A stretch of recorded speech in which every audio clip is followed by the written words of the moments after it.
하만은 죽고 모르드게는 높은 자리에 올라가게 되었습니다. 하만이 페르시아 온 지역에 반포했던 유다인을 도륙할 수 있는 조서는 이제 모르드게가 반포한 조서로서 반격이 가능하게 되었습니다. 그리고 12월 13일이 되자 유다 사람들은 자신들에 대해서 공격해오는 사람들에게 반격하고 공격할 수 있었죠.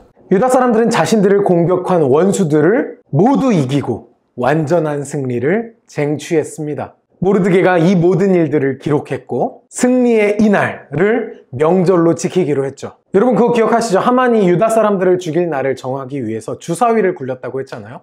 이 주사위를 부르라고 했었는데 그 부르라는 이름에서 따서 이 날을 부림이라고 부르게 되었습니다. 그리고 유다 사람들은 지금까지도 이 명절을 지키고 있죠. 바로 부림절이라는 이름으로 말이에요. 그날은 유다인이 원수들을 물리친 날이고 슬픔이 기쁨으로 바뀐 날이며 통곡할 날이 즐거운 날로 바뀐 날입니다. 따라서 모르드게는 그날을 즐거운 명절로 정하고 서로 음식을 나누며 가난한 사람들에게 선물을 주는 날로 정하게 하였습니다. 부림절은 아주 독특한 절기입니다. 서로 음식을 나누고 가난한 사람들에게 선물을 하는 날이었어요. 맞습니다. 바로 하나님의 사랑을 실천하는 날이었죠. 그런 의미에서 부림절은 개인의 기쁨뿐만이 아니라 공동체와 함께 행복을 나누는 명절이었습니다. 지난 금요일부터 올림픽이 시작되었죠. 올림픽은 세계인의 축제라고 하죠. 전 세계 사람들이 TV 앞에 모여서 각자의 국가대표들을 응원합니다. 여러분도 아마 요즘 밖에 나가기 쉽지 않으니까 집에서 열심히 올림픽을 보게 되실 것 같아요. 한 종목에서 1등을 하면 금메달, 2등을 하면 은메달, 3등을 하면 동메달을 받게 되죠. 우리나라도 국가대표들이 출전을 해서 금메달을 노리고 있습니다. 한번 우리 함께 이번 도쿄올림픽 동안에 응원하며 지켜보면 좋을 것 같아요. 자, 근데 어떤 사람들은 이렇게 생각할 수도 있습니다. 운동선수들이 금메달 따는 게 도대체 나랑 무슨 상관이냐? 뭐 나한테 좋은 게 하나라도 있냐? 저 사람들은 메달 따면 나라에서 돈이라도 받지. 우리한테는 10원도 안 떨어지는데 내가 저걸 보면서 왜 응원해야 돼? 여러분들 중에도 그런 마음이 있으신 분들이 있을 수도 있겠습니다. 그럼에도 불구하고 대부분의 국민들은 국가대표들을 응원하죠. 이기면 함께 기뻐하고 지면 함께 안타까워합니다. 생각해보면 이렇게 아까운 감정 소모가 어디 있겠나 싶어요.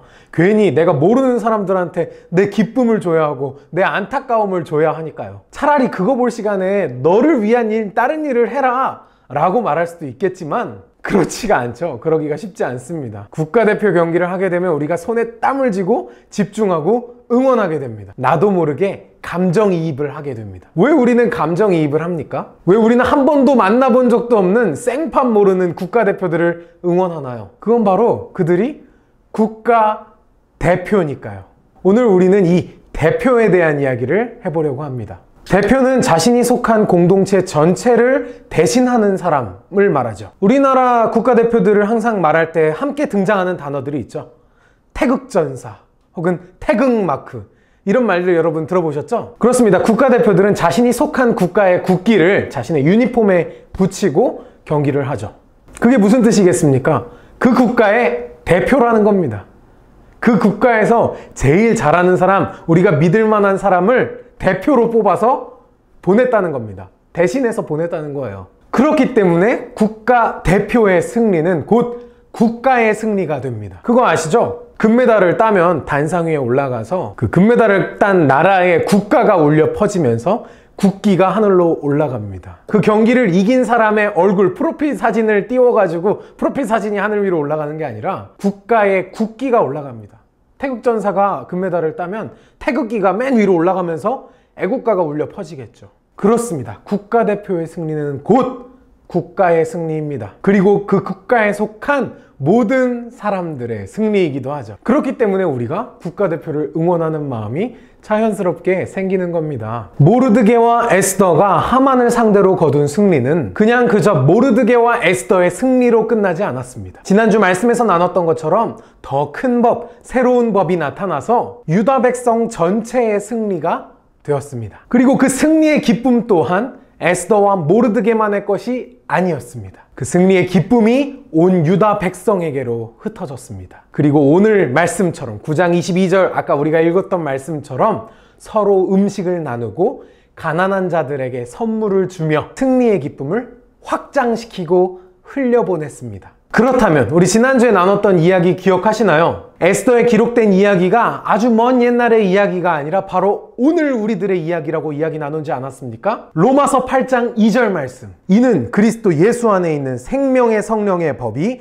죄와 사망의 법에서 너를 해방하였음이라. 그렇습니다. 그리스도 예수께서 승리하셨습니다. 하나님의 아들이신 예수님께서 죄와 사망을 이기고 승리하셨습니다. 자, 1차적으로 그렇다면 이 승리는 바로 우리 예수님의 것이죠. 하지만 이 승리가 그저 예수님의 것으로 끝나지 않았습니다. 로마서 8장 37절 말씀입니다. 그러나 이 모든 일에 우리를 사랑하시는 이로 말미암아 우리가 넉넉히 이기느니라.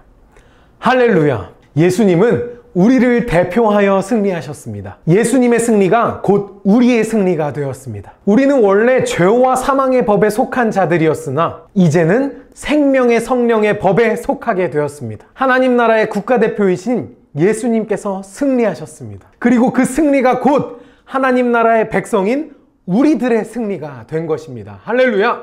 여러분, 함께 기뻐해야 하는 겁니다. 즐거워해야 하는 겁니다. 그냥 우리 예수님 고생 많으셨네, 이 정도가 아닙니다. 예수님이 승리하셨기 때문에 그 승리가 곧 우리의 승리가 되었다고요. 우리는 이 기쁨의 소식이 그저 예수님의 것이 아니라 우리들의 것임을 기억해야 합니다. 그리고 이 기쁨의 소식을 두 글자로 줄여서 복음이라고 합니다. 복음. 불임절에 유다 사람들이 기쁨의 소식을 그저 자기들끼리만 누리지 않고 이웃들과 함께, 그리고 가난한 사람들과 함께 나누었던 것처럼 예수님께서 우리에게 가져다 주신 이 승리의 기쁜 소식을 흘려보내야 합니다. 이웃들에게, 가난한 사람들에게 흘려보내야 합니다. 그들에게 기쁜 소식을 전하고 가난한 이들에게 우리가 가진 것을 나눔으로써 공동체적인 기쁨을 함께 누려야 합니다. 말씀을 정리합니다. 모르드게와 에스더의 승리가 곧 유다 사람들의 승리의 기쁨이 되었고, 유다 사람들이 그 승리의 기쁨을 가지고 자기들끼리만 누리지 않고 이웃들과 가난한 사람들에게 나누어 줬던 것처럼 하나님 나라의 국가대표이신 예수님께서 승리하셨기 때문에 그 승리는 곧 우리의 승리가 되었고, 우리에겐 그 승리의 기쁨이 넘치게 되었습니다. 영원한 승리의 기쁨. 자, 이 영원한 승리의 기쁨을, 이 기쁨의 소식, 복음을 흘려보내야 합니다. 우리의 이웃들에게, 가난한 사람들에게, 소외된 사람들에게, 외롭고 고독한 사람들에게 흘려보내야 합니다. 그들에게 이 기쁨의 승리의 소식을 전하고 선물을 나눠야 합니다. 음식을 나눠줘야 합니다. 이것이 바로 하나님 나라의 백성이 그 승리를 만끽하고 축하하고 기뻐하는 방식이기 때문입니다. 그리고 초대해야 합니다. 어서 하나님 나라의 백성이 되십시오. 하나님 나라의 국가대표이신 예수님께서 승리하셨습니다. 하나님 나라에 함께 하시게 된다면 당신도 그 승리의 기쁨을 누릴 수 있습니다. 라고 말하면서 말이죠.